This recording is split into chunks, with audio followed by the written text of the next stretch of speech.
The story you are about to hear comes from a land far, far beyond your maps, the land of magical Rome universe, where magic is real, the gods are watching, and ambition is a dangerous game. My name is Gellius Varro. Those who know me as a friend, men and women just like you, they call me the keeper of stories. Stories about magic, adventure, danger, and the shadows that haunt magical Rome universe. Draw closer now. Let us begin. Today's story is rather unique because this is a story told in place of coin. What's that, you might wonder? Well, there are some stories, remarkable, thought provoking, or mind boggling, carried by denizens who come to my tavern. I immediately know who has a good story inside them the moment they walk through the doors of my tavern.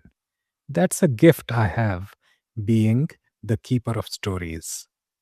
When I see them sitting at the bar or in a secluded corner, I offer them a drink, my finest, of course, and ask them to pay me with a story in place of coin. No one has ever refused this kind of exchange. Even though I might lose a few sesterces up front, the storytellers, they always come back tomorrow, the week after, and they bring their friends. I'm happy, they are happy, and now let's start the tale and make you happy. This story is one that I'm thrilled about. I still feel a tingle when I think about it. It was told to me by Elias, a respectable man, a scholarly man. Working as a historian in the Senate Library, Elias knows many forgotten stories about the happenings of the past.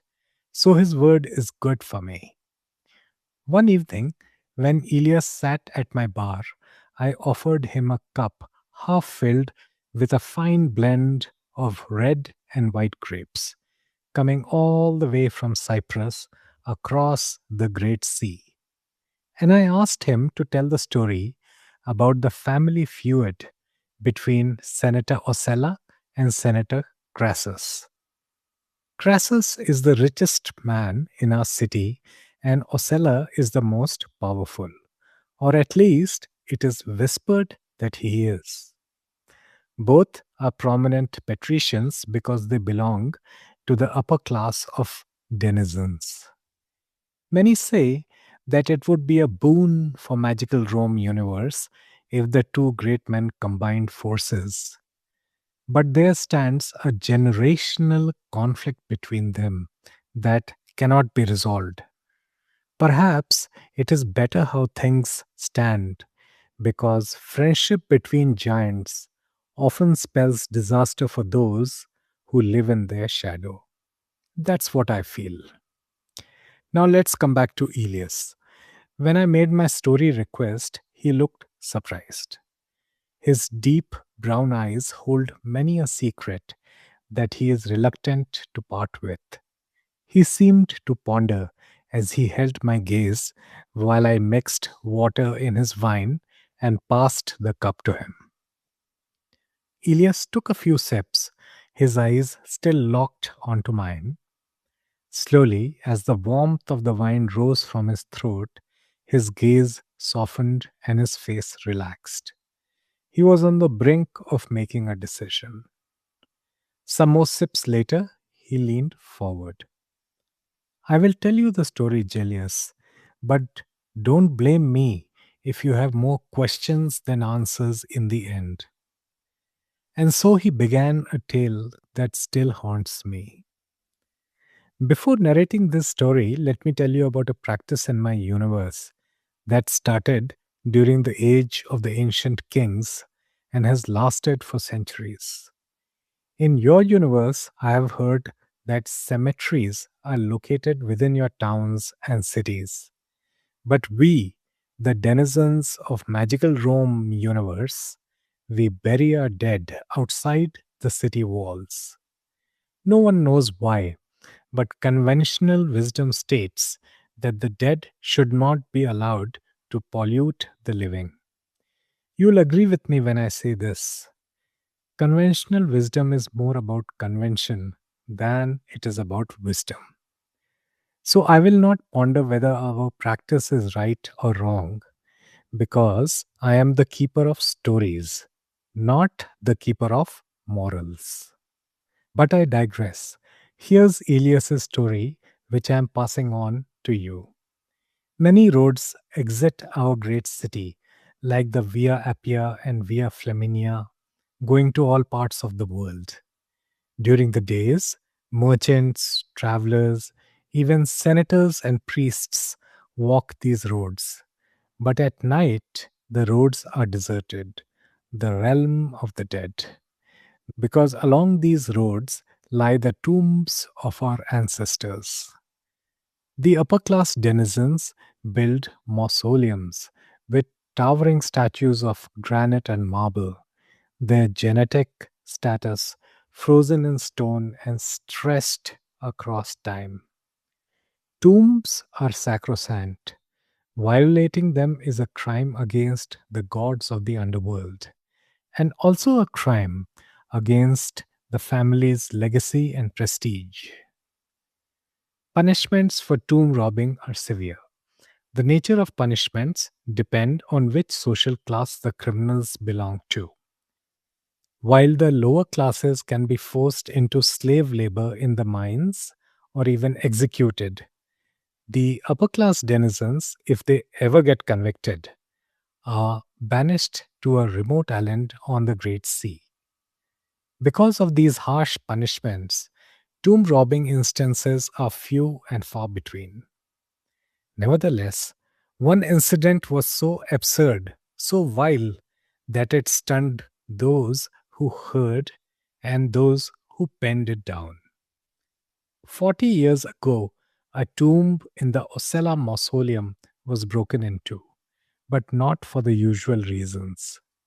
The body of the ancestor was not disturbed, neither were the urns and funerary couches stolen, and no graffiti was smeared on the walls. Instead, the dead body of another man was quietly placed on top of the rotting ancestor, and the tomb left open for all to see.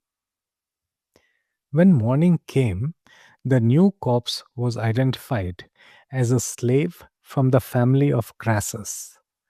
Our Senator Crassus's grandfather was the patriarch at that time. This discovery caused an explosion. Ocella's grandfather accused Crassus's grandfather of trying to blend his lineage with that of a slave and defiling his family name. A grievous insult not just to the dead ancestor, but to all generations of Ocella. A case was filed in the courts by Ocella the Elder against Crassus's grandfather. The contestants hired the top lawyers of magical Rome universe. On the first day, both lawyers came to court brimming with confidence, their apprentices exuding the same arrogance. Brief insults were exchanged between the opposing apprentices, and then the case started. Now, here is when things took a turn towards the bizarre. Some even say toward the magical. Hardly had Ocella's lawyer said a word when a loud wail erupted from his throat. Wail after wail followed. The man fell to his knees, tears streaming, wailing away, unable to say another word. Crassus's lawyer gleefully decided to take advantage of his good fortune. But when he opened his mouth, he too fell on his knees, wailing, and became unconsolable. The judge admonished both the lawyers, dismissed the case, and asked them to return the next week. 6 days later, the two lawyers entered the court looking sheepish, a sentiment reflected in the lackluster barbs thrown by their apprentices. When the judge asked them to speak, the lawyers started wailing again, one after the other. This time, though, their sickness had gotten worse. They tore at their clothes, gnashed their teeth as tears flooded their faces. The judge was forced to dismiss the case yet again and asked Ocella and Crassus to hire new lawyers. Get respectable men to represent respectable men, he told them. During the previous week, our great city had got sucked into this clash of the titans. Both Elder Ocella and Elder Crassus were prominent senators, so they had legions of supporters seeded into all social classes. Skirmishes, small and large, broke out almost daily between the two warring forces on the hills and streets of our mighty city, endangering innocent denizens. This court case was complicated by another fact. Both the elders, Crassus and Ocella, were contesting for the upcoming consular elections, and a legal judgment favoring one or the other would also decide who the next consul would be. That was the opinion of the historians of those times. For the next court hearing, Elder Ocella and Elder Crassus came with a new set of lawyers, hopefully more respectable, or so they thought. Much to everyone's surprise, the new lawyers turned out to be not respectable at all. They tore their clothes off, they wailed and groveled on the ground, just like the lawyers before them had. There were rumors that the courthouse was cursed, no longer the house of law, some mischief mongers whispered. So the judge threw everyone out and announced that the case would continue in a new building. A third set of lawyers was hired, and the two parties met in a new courthouse across the forum. But like before, the lament of lawyers continued. Hearing after hearing, lawyer after lawyer, for weeks.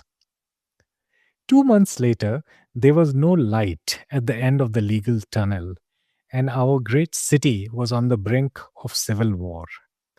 Thievery, maiming, murders were rampant, and the judge was perplexed how to make a fair decision because the string of lawyers on both sides had not said one sensible word. Meanwhile, the latrons, who are the real criminals, sat back and enjoyed seeing the city burn. Strange and dangerous times indeed. Finally, because of the unrelenting violence and anarchy, the council, our leader, took the most important action of his political career and disbanded the court case. His final words were, "The case is closed. I will not hear another word about it." His decision favored neither Elder Ocella nor Elder Crassus. Secondly, he commanded that neither they nor their descendants were allowed to bring up this case ever again. It is only after the consul's stern decision that our great city limped back to regain its glory. However, that 40-year-old impasse has bound the two families in a circle of distrust and animosities. Their sons never walked the same streets together and deliberately sat at opposite ends during Senate meetings. And the Ocella and Crassus of today merely nod at each other, but they never talk. Elias took the last sip of his wine and said, "How many more generations of Ocella and Crassus will be consumed by this feud?" I leaned back deep in thought as the servers glided to and fro with pitchers of wine and water. As the little Tiber settled into its nightly rhythm, a vital question began swirling in my mind. Who or what had caused the mysterious illness that is carved in our history as the Lament of Lawyers? Are you wondering about that too? The tale is told, and you have heard the truth. All my stories are carried in your universe by the storyteller A. David Singh. If you wish to hear more, 7 epic tales are waiting for you at the gates of magicalrome.com/epic. That is magicalrome.com/EPIC. I am Gellius Varro, and I will return with another story very soon.